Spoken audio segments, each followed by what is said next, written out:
In 1992, a man died. He was 32 years old. Whatever he thought his life was going to look like, watching his kids grow up, growing old with his wife, all the ordinary plans nobody writes down because they seem guaranteed, none of that happened. His wife kept living, the way you do when there isn't another option. You get up, you make the coffee, you keep going because the world doesn't stop just because yours did. Years passed, and at some point, she finally sat down across a desk at a Social Security office to ask for the survivor benefits her husband's work had earned her. Money he paid into that system his entire working life, paycheck after paycheck, without ever once thinking he'd need it this early or that she'd be the one collecting it. She did what most of us would do in that chair. She trusted them. She assumed the government agency handling her husband's earnings record would get the math right, because why wouldn't they? They didn't. For years afterward, we genuinely don't know exactly how many. Her monthly check was smaller than the law required it to be. Nobody told her. The agency kept sending that same wrong number, month after month after month, deposit after deposit, and said absolutely nothing about the mistake sitting quietly inside every single one of them. I found her story buried inside a federal audit that came out this past March. It's not a headline anybody made a big fuss over. It's the kind of report that gets published, gets read by a handful of policy people, and disappears. But once I actually read it, I couldn't stop thinking about how many other women out there are living some version of that exact same story right now, today, without knowing it. Maybe one of them is you. Here's the thing that really got under my skin. This isn't the story of one widow. Buried in that same report is a number, 8,618. That's how many widows and widowers a federal investigation believes were quietly shortchanged, sometimes for years, by the very agency that exists to look out for them. This is Case Files, Episode 1.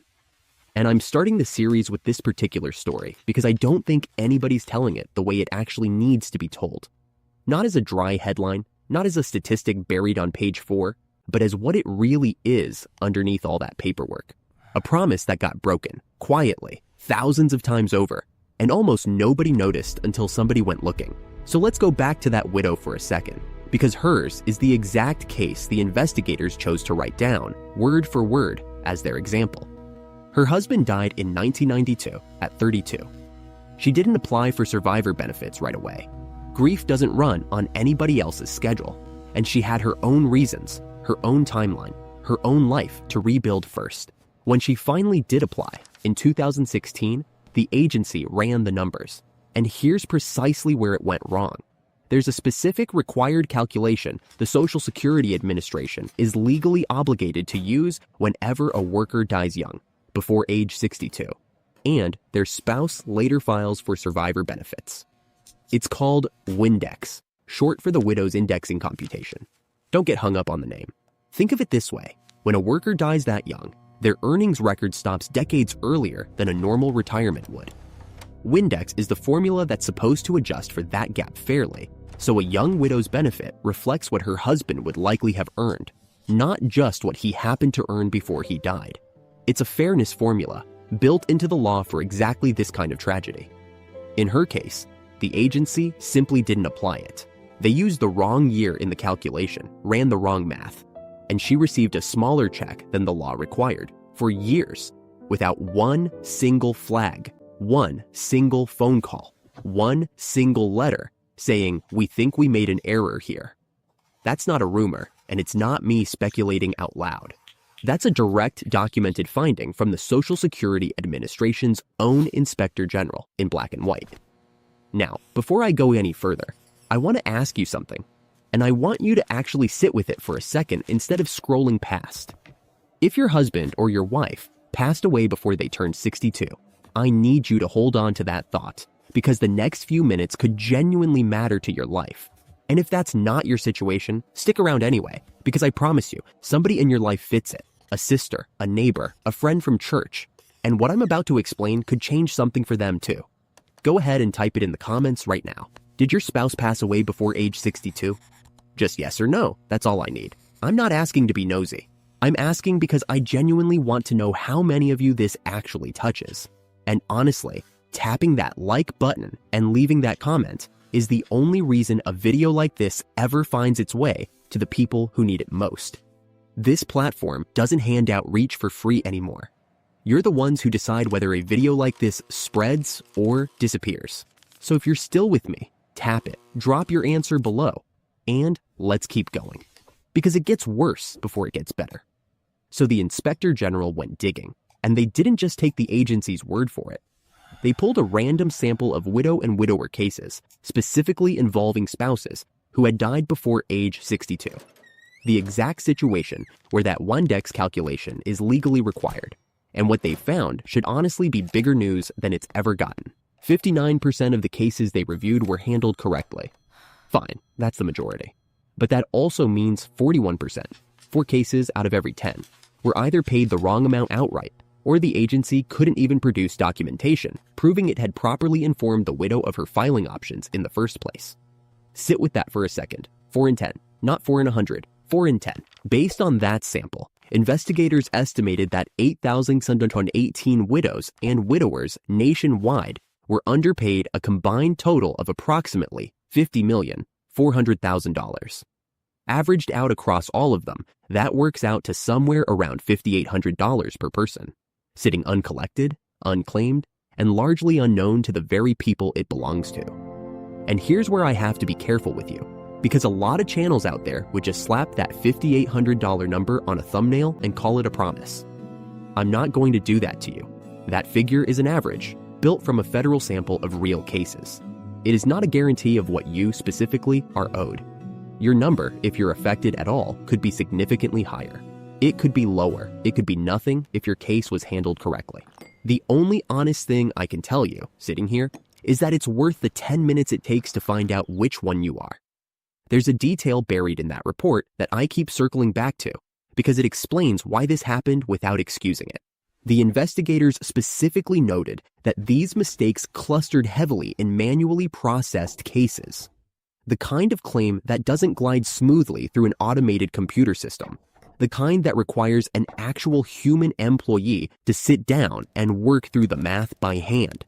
And the agency knew, going in, that manual cases carried a higher risk of human error. They knew it. That's written into the audit. And there wasn't an adequate safeguard built to catch those errors when they happened. This isn't the story of one careless employee having a bad Tuesday. This is a known gap in the system that the system itself was aware of and didn't close in time to protect thousands of families like hers. Picture it for a second the way it probably played out for a lot of these folks. A widow, maybe 70 years old now, walks into a Social Security office decades after burying her husband. She's nervous. She's got a folder of old paperwork she's not even sure is the right paperwork. The employee behind the counter is doing their best, probably juggling a full day of appointments.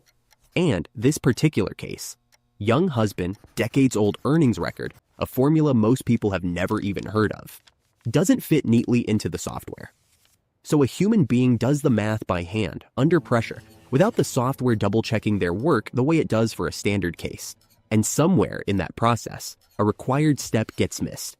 Nobody's malicious in that story. But the widow still walks out with a smaller check than the law entitled her to for the rest of her life, until somebody finally goes looking. But here's the part of this report that made me genuinely angry. And I suspect it's going to do the same thing to you. Take a breath with me, because this is the second finding, and it's a completely different kind of mistake. While investigators were digging into the WINDEX errors, they stumbled onto something else sitting right next to it, tangled up in the same case files. Thousands of widows and widowers had called or walked into Social Security offices asking real, honest, reasonable questions about when they should file for their benefits. And in an estimated 5,267 of those cases, the guidance they received back was wrong, or, at minimum, dangerously incomplete. Here's what a lot of folks genuinely don't know, and what apparently some Social Security employees failed to properly walk people through. If you file for survivor benefits before you reach your own full retirement age, your monthly check gets reduced. Not for a year. Not until things catch up permanently. For the rest of your life, every single month, forever. Sometimes waiting even a little longer, a year, sometimes less, means a meaningfully larger check landing in your account for the rest of your days. And investigators found that in thousands of cases, that trade-off simply wasn't explained clearly enough for people to make an informed decision about their own money.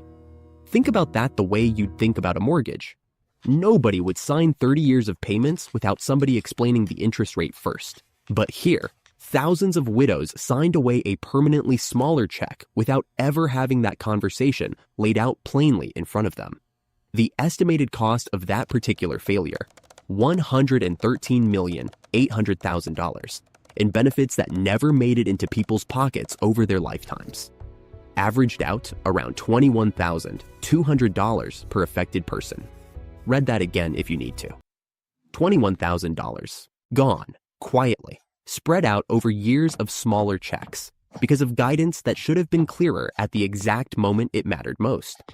If you're watching this right now and a name just popped into your head, your mother, your neighbor, the widow 2 doors down who's been stretching a fixed income further than any income should have to stretch. I want you to do something for her before you keep watching. Share this video with her. Right now, not after you finish, not later when I remember. Now, while it's fresh in your mind and hers is the first face that came to mind. This isn't complicated information, but it only ever helps somebody the moment it actually reaches them. And so many of these women simply never hear about reports like this one at all. Now, I want to be fair here, because fairness matters to me just as much as accountability does. The Social Security Administration didn't bury this report or fight the findings publicly.